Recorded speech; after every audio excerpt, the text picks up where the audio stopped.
this video, we are going to discuss a 12th standard chapter, that is respiration in plants.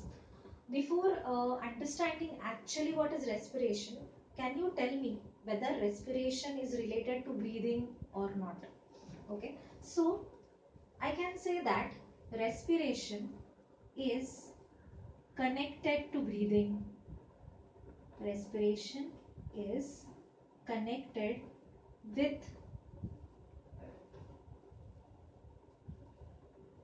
breathing. Now, in layman's term, if you consider what is breathing, breathing क्या होता है? Taking in oxygen and giving out carbon dioxide, right? Now, when it comes to respiration, what can we say? The oxygen which we have taken in through breathing, this oxygen which has taken in through breathing, it is reaching all the types of the cells. And you know who is going to carry oxygen? Oxygen कौन carry करता है? It is the hemoglobin molecule which is present in the red blood cells.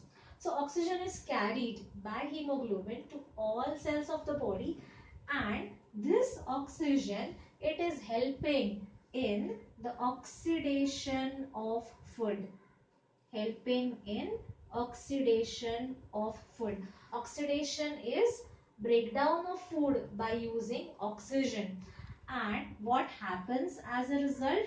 There is release of energy. All right, so breathing is connected with respiration. Rather, there are two steps of respiration: internal respiration, external respiration. External respiration we call it as breathing.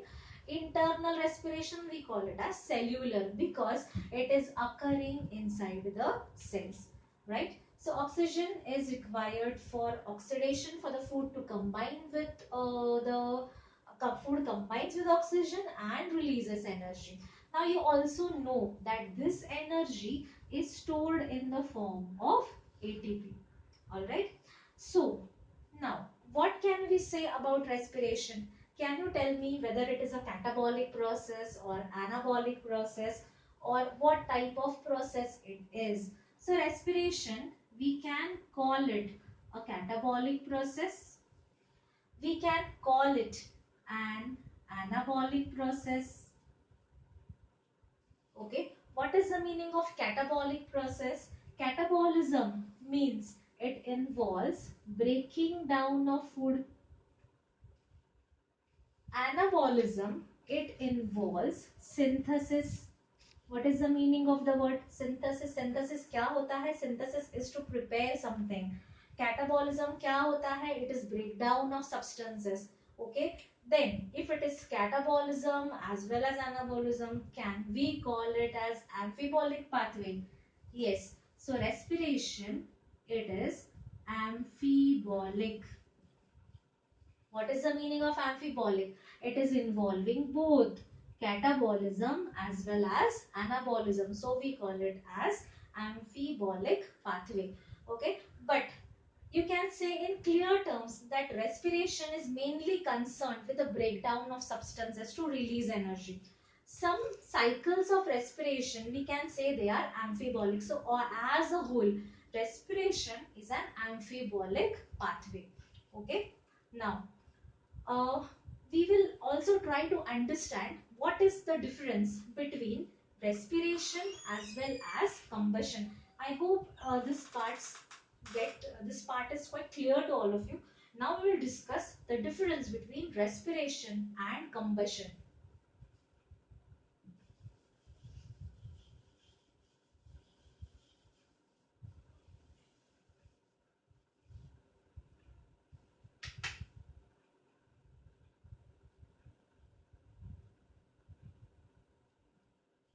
Respiration versus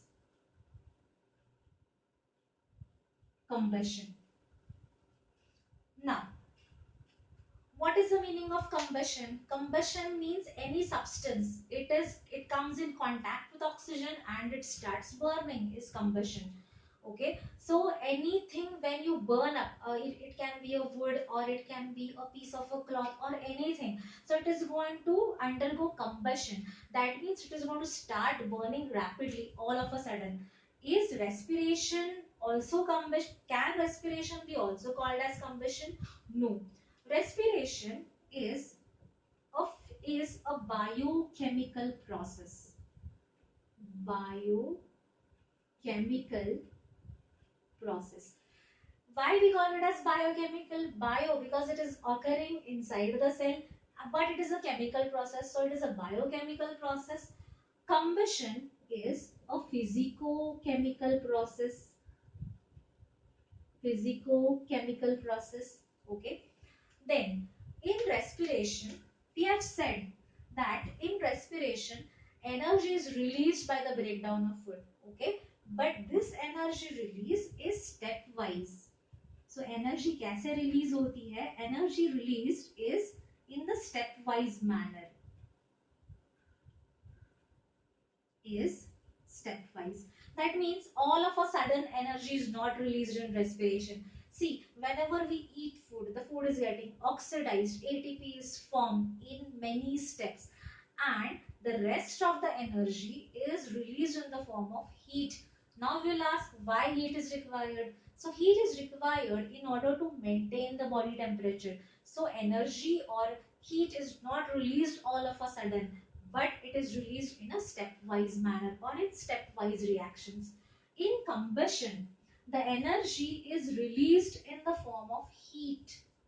So energy is released in the form of heat, and this energy release or heat release is all of a sudden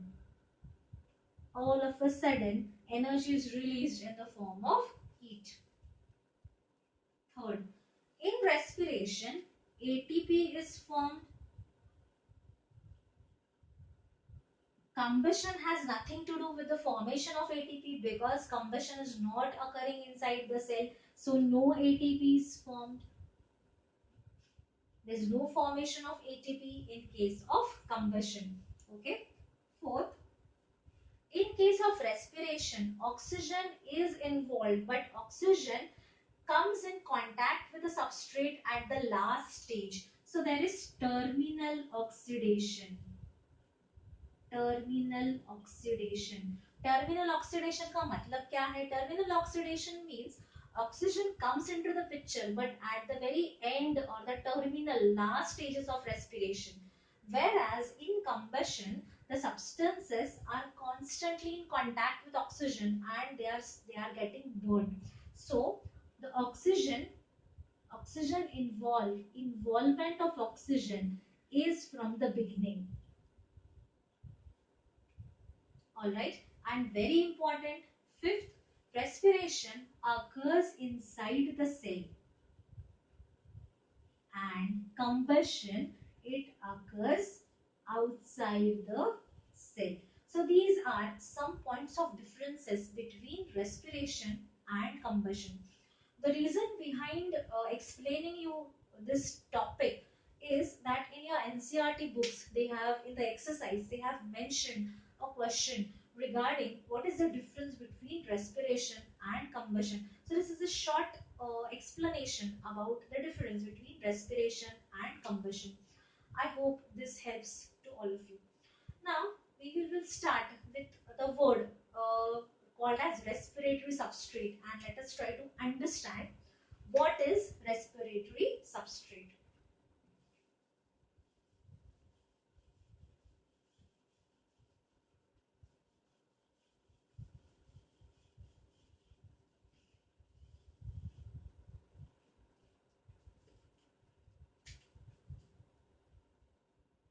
So what are respiratory substrates? Now respiratory substrates means the substances which are oxidized, substances oxidized during respiration. Substances oxidized during respiration are called as respiratory substrates. Now which all substances will be oxidized for respiration. So you are eating different types of foods, right? So all of them are getting oxidized. For example, we have the most preferred respiratory substrate. कौन सा होता है most preferred respiratory substrate? So those are carbohydrates, and in carbohydrates also सबसे prefer किया जाने वाला respiratory substrate होता है glucose. So glucose is most commonly oxidized respiratory substrate, followed by fats, followed by organic acids or proteins. So these are the respiratory substrates which can be oxidized during respiration. देखो respiration के वक्त ये सारे substrates oxidise होके body को क्या मिलने वाली है? Body is going to get energized, body is going to form ATP. लेकिन इन सब में से सबसे ज्यादा यूटिलाइज होने वाला रेस्पिरेटरी सबस्ट्रेट कौन सा है? It is carbohydrate. सबसे प्रेफर्ड कार्बोहाइड्रेट है और उसमें भी ग्लूकोज है, फॉलोड बाय फैट्स. क्योंकि फैट्स को ऑक्सीडाइज करना थोड़ी सी मुश्किल बात होती है, because we require fats are stored in the body, and whenever you exercise, that time only your body is going to oxidize fats, right?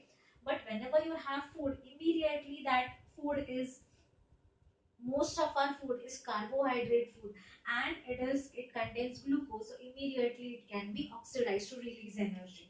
Okay, sometimes organic acids in few plants and proteins, but very rarely. So now let us see what are the terms which are used to describe whenever carbohydrates are used as respiratory substrate or whenever proteins are used as respiratory substrate. So whenever carbohydrates are used as respiratory substrates, then the type of respiration is called as floating respiration. So what is floating respiration? Respiration in which carbohydrates are used as respiratory substrates. Next type of respiration is called as protoplasmic respiration. Now what is protoplasmic respiration? Protoplasmic respiration में whenever proteins are used as respiratory substrate, then it is called as protoplasmic respiration. But floating type of respiration is very common type of respiration, common mode of respiration. Protoplasmic respiration is rare type of respiration, rarely observed. Why it is rarely observed? It is because your cell is made up of proteins, right? Your muscles, your body is made up of proteins. So if the body starts utilizing proteins, then it will become very lean and it will produce toxic end products. So this is not preferred type of respiration, right? Floating respiration does not produce toxic products. No toxic products are seen, or they are observed, or they are produced. In protoplasmic respiration, toxic products are, they can be formed. Which type of toxic products? By decomposed by degradation of proteins, you have ammonia. The toxic products can be accumulated, and this is a characteristic feature of protoplasmic respiration, but it is very rarely observed in the cell, right? So these are the two types of respiration, and the terms floating and protoplasmic are given with respect to carbohydrates का है floating और proteins का है protoplasmic respiration. Okay. Now the next part we'll see that this the heading of the chapter, that is respiration in plants.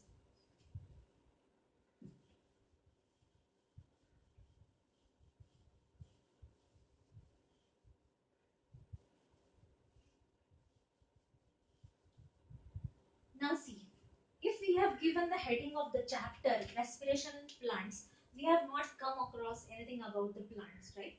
So you might be wondering that do plants breathe, whether plants breathe or not. So do plants breathe?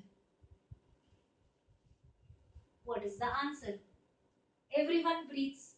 Microorganisms, plants, animals, humans, all of us breathe, right? So do plants breathe? Yes, plants do breathe. But do they have respiratory system like humans? No. So they do not have no proper respiratory system is present in the plant. They don't have proper respiratory system or proper respiratory organs. Then you might say, how are the plants respiring? So, plants are respiring through very small openings in the leaves, which you know what they are called. They are called as stomata. Some openings present in the bark of the tree, they are called as lenticels. Stomata are the pores which are present in the leaves of the plant. Lenticels are present in the bark. So, stomata and lenticels, they help, or rather they carry out the exchange of gases. Carry out exchange of gases. Okay. Now, apart from this, leaves. Leaves can take care of their own gaseous needs. Why? Because leaves are greatly involved in photosynthesis. They are always in contact with the air, and so they can easily help, or they can easily undertake the diffusion of gases. So they can very well perform diffusion, and they can meet the requirement of gases. Then coming to the roots, if we talk about the roots, then there is one layer in the roots which is called as epiblema. You know, right? What is epiblema? Epiblema are the epidermal layer of the root. It is called as epiblema. Epiblema cells are, epiblema की जो cells होते हैं, they are permeable to carbon dioxide as well as oxygen. So there's no question of breathing by the root source as well. Then in plants there is a highly connecting network of the cells such that exchange of gases can occur very easily. So there is a connecting network of the cells. Cells are connected to each other through the spaces such that exchange of gases can occur very easily through any part of the plant, right? And moreover, if you compare respiration of plants with respiration of animals, then respiration in plants, the process of respiration in plants is very slow as compared to respiration in animals. Why? It is because plants are stationary plants. So stationary होते हैं, they are not able to move from one place to another. So उनकी energy requirement जो है वो भी कम होती है as compared to animals.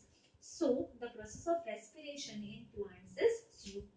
So this topic is all about, do the plants breathe and how do they carry out the process of respiration. Okay. Now we will see what are the different types or modes of respiration after this.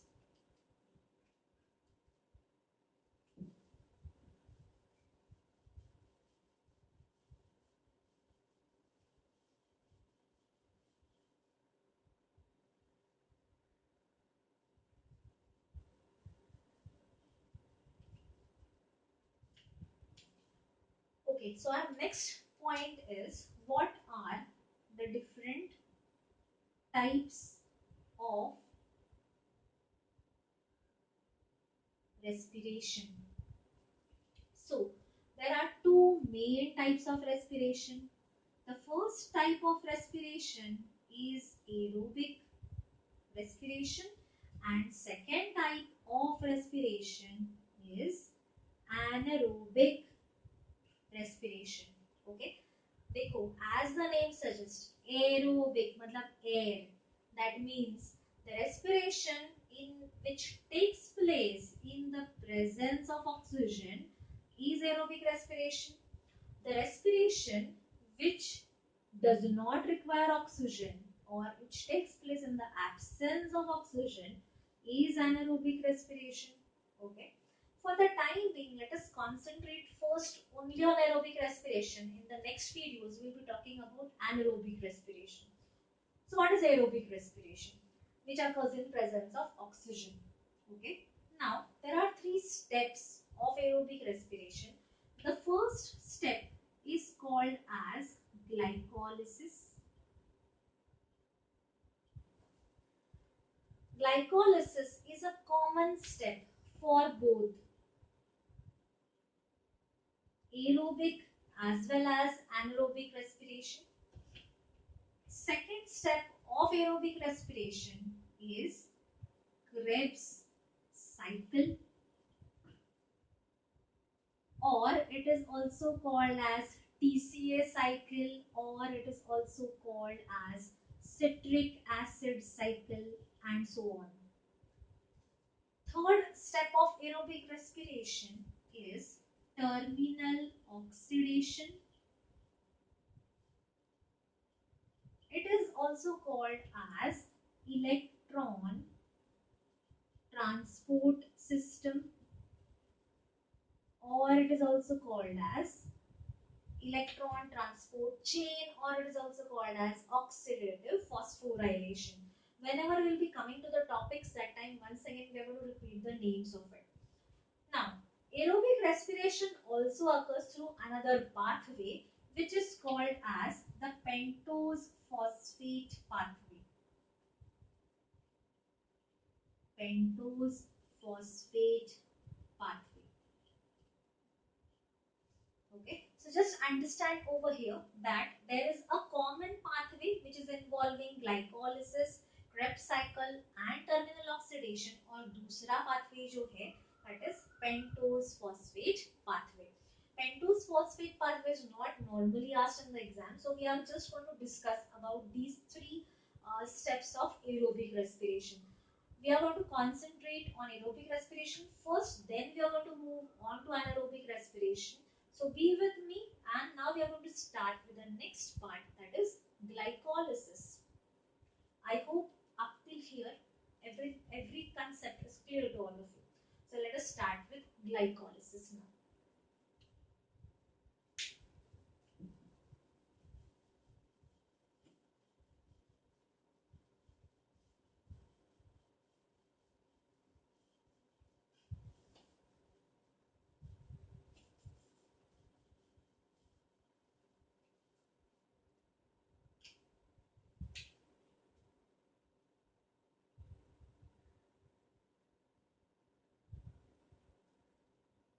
Glycolysis. It is the first step of aerobic respiration. Let us write down some important points about glycolysis first. Glycolysis, what is the meaning of glyco? Glyco is glucose. Lysis का मतलब क्या है? Lysis is breakdown. So it is breakdown of glucose. Second, glycolysis occurs in the cytoplasm of the cell. Cytoplasm of the cell. Okay. Third, it is also called as EMP pathway. Now, what is EMP? EMP is the name of three scientists which have which have discovered the process of glycolysis. So EMP stands for Emden. Second is Meyerhoff, and third is Parnas. So Emden, Meyerhoff, and Parnas pathway is called as EMP pathway. All right. Now, glycolysis, we have said it is the first step of aerobic respiration. First step of aerobic respiration, but it is also involved in anaerobic respiration. So it is a common step of both aerobic as well as anaerobic respiration. Glycolysis involves 10 steps, 10 steps of enzyme catalyzed reactions. So कितने steps होते हैं glycolysis के? 10. There are 10 steps of glycolysis which are catalyzed by the different enzymes. Alright. So let us start with the reactions of glycolysis. How does glycolysis takes place inside the cell?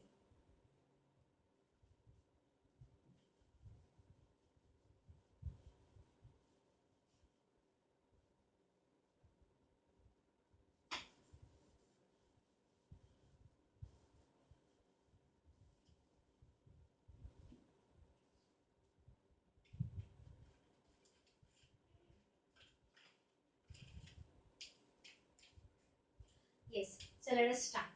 So glycolysis, it starts with two phases. The two phases of glycolysis are preparatory phase and payoff phase. Let me first write down the reactions and then it will be very clear to you. So glycolysis starts with glucose. Glucose क्या है? Glucose is a 6 carbon sugar. Okay. Glycolysis involves different enzymes. The names also I'll be telling you. Glucose gets converted into glucose 6 phosphate. Understand the meaning of this. Okay. Glucose is converted into glucose 6 phosphate. What is the meaning of this? See, this phosphate has been added to the 6 carbon sugar. What is the meaning of 6 phosphate? At the 6th carbon, the phosphate group has been added. Now, since phosphate group has been added, somebody has to give the phosphate, right? So, who is the phosphate group donor? Phosphate group donor is ATP. ATP is giving the phosphate. It is getting converted to ADP. So ATP phosphate किसको दे रहा है? Glucose को दे रहा है. कौन से position पे जा रहा है phosphate? 6 पोजीशन पे. And the name of the enzyme catalyzing this reaction is hexokinase. Name of the enzyme is hexokinase.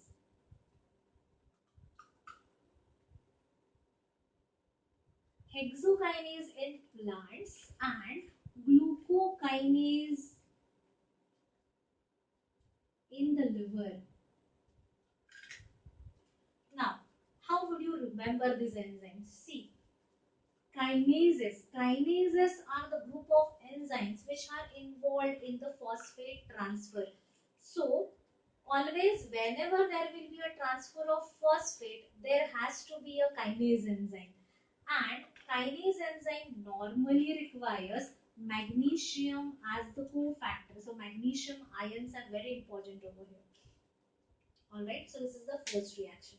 So glucose has got converted into glucose 6 phosphate. Now, glucose 6 phosphate is isomerized to fructose 6 phosphate. Alright. So what are glucose and fructose?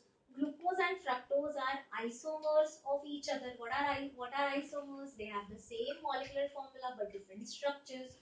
So glucose is an aldose sugar, fructose is a ketose sugar. Now since they are isomers, what will be the name of the enzyme? The name of the enzyme is phosphofructoisomerase, or you can simply remember it as isomerase. Okay. See, the names of the enzyme are related to whatever actions they are doing. So likewise, you're going to remember them. Next is fructose 1,6 phosphate is again converted into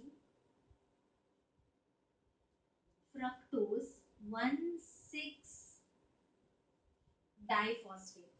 Now, can you see the difference over here? Fructose 6 phosphate and fructose 1,6 diphosphate, right? Here the phosphate group is present at the sixth position, जो पहले से था. Phosphate has also been added at the first position, so दो phosphate हो गए. Therefore it is called as a diphosphate. Fructose 1 मतलब पहले position पे phosphate आ गया, sixth position पे already था, and it is a diphosphate. So now obviously since phosphate is there at the first position, there has to be a phosphate donor. So who is a phosphate donor over here? Again ATP. ATP is coming, it is giving its phosphate and it is converted into ADP. Now the name of the enzyme over here is, again since there is a transfer of phosphate, the name of the enzyme is phosphofructokinase. Phosphofructokinase. We also call it as PFK. Phosphofructokinase. Okay.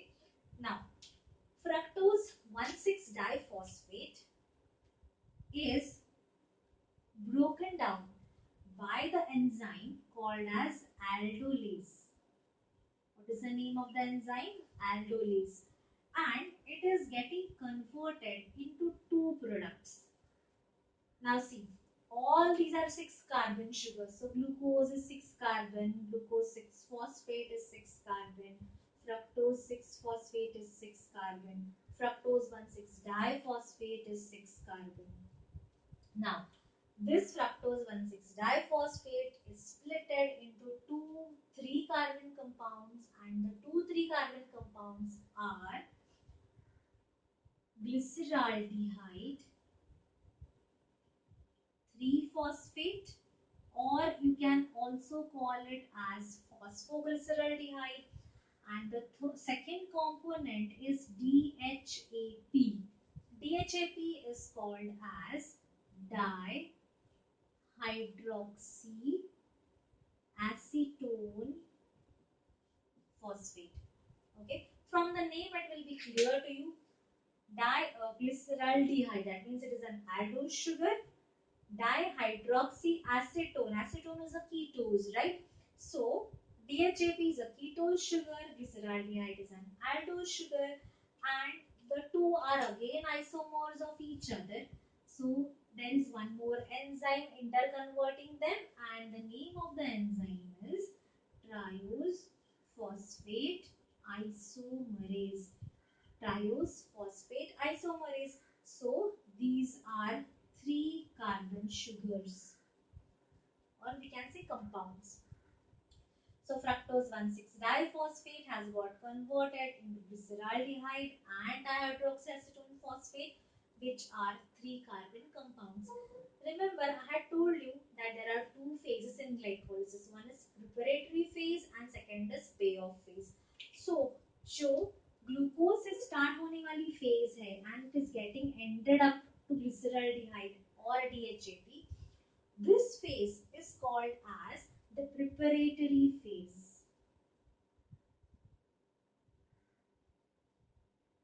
Preparatory phase of glycolysis. Now, why it is called as preparatory phase? It is because the cell is investing here some energy, right? कितने ATP cell invest कर रहा है यहाँ पे? 2 ATPs, one at the first reaction, second ATP at the third reaction. So 2 ATPs are getting invested, and the cell is preparing glucose in order to get oxidized or in order to get broken down. So after preparatory phase, the cell is going to get its invested energy in the form of more amount of ATPs, right? 2 ATPs invest की, लेकिन 4 ATP cell को मिलने वाले हैं in the payoff phase of glycolysis. So just make a note of this, and then we will see what happens then to these two molecules. Now, glyceraldehyde and DHAP are isomers of each other. So what happens is, henceforth in the cycle, DHAP is going to get converted into glyceraldehyde. I'm repeating it again. DHAP gets converted into glyceraldehyde, and two molecules of glyceraldehyde are going to participate in the reaction. Is it clear to all of glyceraldehyde. How many carbon does it contain? 3 carbon. So 3 carbon के कितने molecules participate होंगे? 2 molecules, right? So let us see the next part now.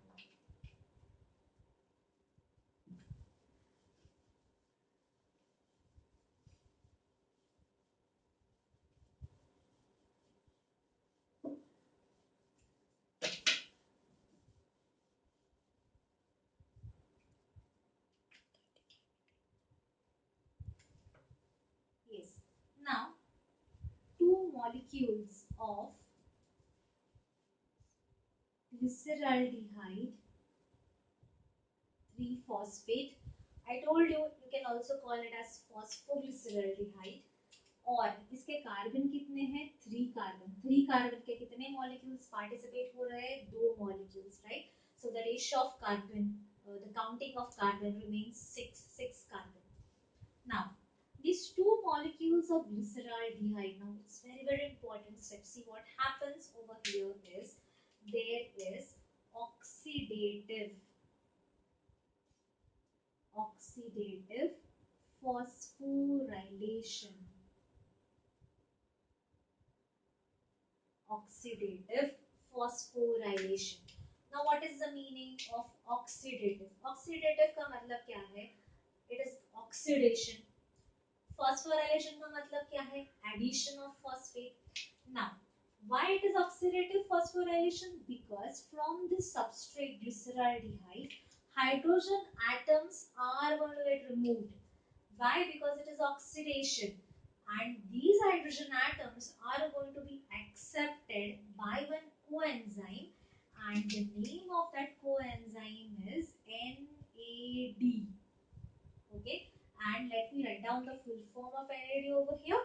What is the full form of NAD? NAD stands for nicotinamide adenine dinucleotide. Nicotinamide adenine dinucleotide. So what is NAD? NAD is a coenzyme, and it is going to remove hydrogen. Whatever hydrogens get removed from glyceraldehyde, these hydrogens are accepted by NAD, and NAD is going to get reduced by accepting hydrogen. So this NAD will form NADH plus H plus. In some books they may directly give NADH to both are one and the same. These hydrogen atoms are removed as one hydrogen atom and one proton. Okay, therefore we write it as NADH plus H plus. And as we have said, there is phosphorylation. So phosphorylation का मतलब क्या है? Phosphate is getting added over here. This phosphate is inorganic phosphate. This phosphate is not from ATP. जो हमने पहले दो reaction में देखा था, ATP was used as a phosphate donor. यहाँ पे inorganic phosphate is added to glyceraldehyde. Okay, and what is getting formed now? यहाँ पे form होगा 1,3-di PGA. PGA stands for phosphoglyceric acid. Phosphoglyceric acid. Okay. Now let us see what is the name of the enzyme over here. Since hydrogen is getting removed, can it be dehydrogenase? Yes. So the name of the enzyme is glyceraldehyde dehydrogenase. Glyceraldehyde dehydrogenase is the name of the enzyme. Now, again, this is also a 3-carbon compound, and we have 2 molecules of this. Okay, always remember, henceforth 2 molecules, each molecule is having 3 carbons. So 1,3-di-PGA. 1 at the first position there is a phosphate, at the third position there is a phosphate. ऐसे कितने phosphate है? 2 phosphate, therefore it is a di. PGA stands for phosphoglyceric acid. Okay, now next step, very important. 1,3-dipga is getting converted into 3-PGA. Again, this is also 3 carbon और इसके कितने molecules है? 2 molecules. 3-PGA. 3-PGA का मतलब क्या है? Third position के ऊपर फॉस्फेट है. So what has happened with the phosphate at the first position? उसका क्या हो गया? The phosphate at the first position is removed in the form removed, and this phosphate is accepted by ADP. Very, very important. So ADP is accepting the phosphate to form ATP. Okay, and this type of phosphorylation is called as substrate level phosphorylation. Substrate level phosphorylation. What is substrate level phosphorylation? Direct formation of ATP from the metabolites. यहाँ पे एक metabolite phosphate दे रहा है, दूसरा metabolite phosphate ले रहा है. Direct formation of ATP from metabolites is called as substrate level phosphorylation. Okay, and this complete phase we call it as the payoff phase. Remember I had told you two phases, preparatory and payoff. So ये complete phase को हम क्या बोलेंगे? Complete next part of the cycle we call it as payoff phase. Payoff phase क्यों बोलेंगे हम उसको? Because ATP is getting formed. Don't forget there are two molecules of DiPG, right? और यहाँ पे they are forming two molecules of ATP as well, right? Okay. Now, since again there is a phosphate group transfer, so what will be the name of the enzyme? Will it be kinase? Yes, it is kinase, and it is called as phosphoglycerokinase. Phosphoglycerokinase. Okay. Now, 3-PGA gets converted into two molecules of 2-PGA, which are again 3-carbon compound. Okay, can you notice some difference or something in between 3 and 2? These are the positions, right? The phosphate at the third position has got changed, and it has come to the phosphate. It has come to the second position, and the name of the enzyme over here is mutase. Name of the enzyme is mutase. M-U-T-A-S-E. Mutase. So mutase enzyme is involved in shifting the phosphate. कहाँ से कहाँ जा रहा है phosphate? जो third position का phosphate था वो जा रहा है second position पे. Okay, am I clear, all of you? Now, after 2-PGA, there is formation of enol compound, which is called as phosphoenol pyruvate. Phosphoenol pyruvate. Okay, and the name of the enzyme which is participating over here is enolase. Enolase. अभी इस reaction में होता क्या है? Water molecule is removed, and the name of the enzyme is enolase. All right, and phosphoenol pyruvate is now getting converted. सबसे last reaction है ये glycolysis का 10th reaction, and it is going to form pyruvate. So again this is also 3 carbon. यहाँ पे कितने molecules है? 2 molecules. यहाँ पे भी कितने molecules तैयार हो जाएंगे? 2 molecules of pyruvate, and these are having how many carbons? 3 carbons. Okay. The name of the enzyme is, since it is a transfer of a phosphate, the name of the enzyme is pyruvate kinase. Okay, and यहाँ पे भी ADP is going to form ATP.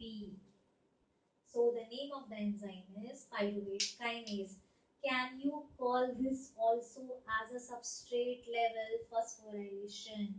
Yes. Why? It is because one substrate is giving the phosphate, second substrate is taking the phosphate.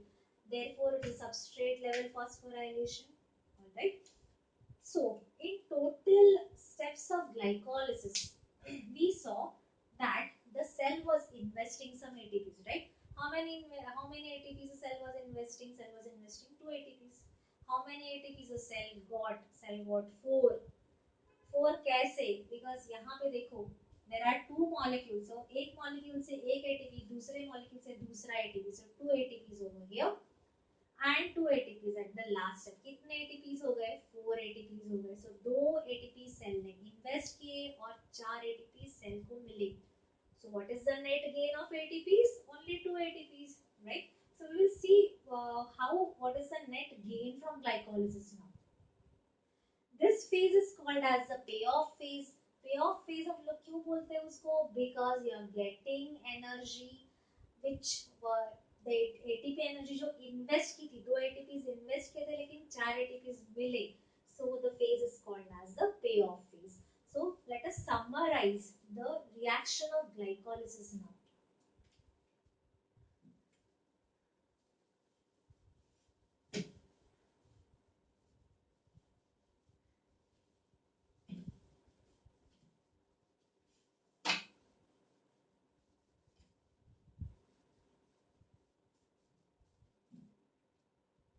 So we have started with glucose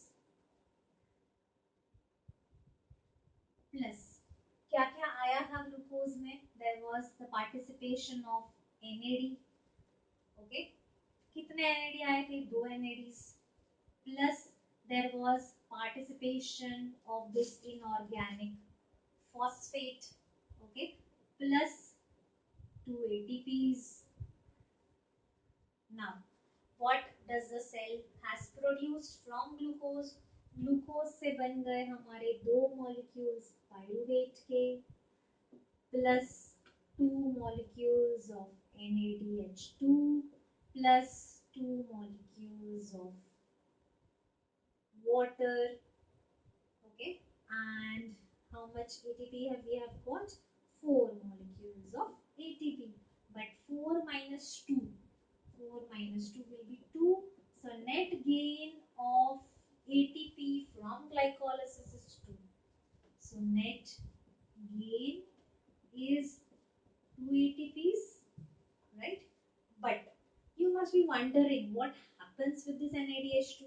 Water तो निकल गया. What happens to NADH2? When NADH2, what is NAD? NAD का full form क्या बताया मैंने? Nicotinamide adenine dinucleotide. It is a coenzyme which has removed hydrogen and what? Reduced. अभी NADH2 जब फिर से ऑक्सीडाइज होगा तब when it is getting oxidized again, it will get oxidized through electron transport system. This we are going to see later. तब cell को कितने ATPs मिलने वाले हैं? जब एक NADH2 इलेक्ट्रॉन ट्रांसपोर्ट चेन में से जाएगा, the cell is going to get 3 molecules of ATP. अगर एक NADH से हमें मिलता है 3 ATP, so 2 से हमें मिलेंगे 6, we'll get 6 ATPs, and this 6 plus 2 will become how much? It will become 8 molecules of ATP. Okay, am I clear? So from glycolysis, if glucose goes through aerobic respiration, the net gain is going to be 8 molecules of ATP if glucose follows the path of aerobic respiration. अगर NADH oxidize नहीं होता, so net gain of ATP will only be 2. Okay, and now I'm going to give you some fill in the blank type questions which you are going to solve immediately. Alright. So, my first question is,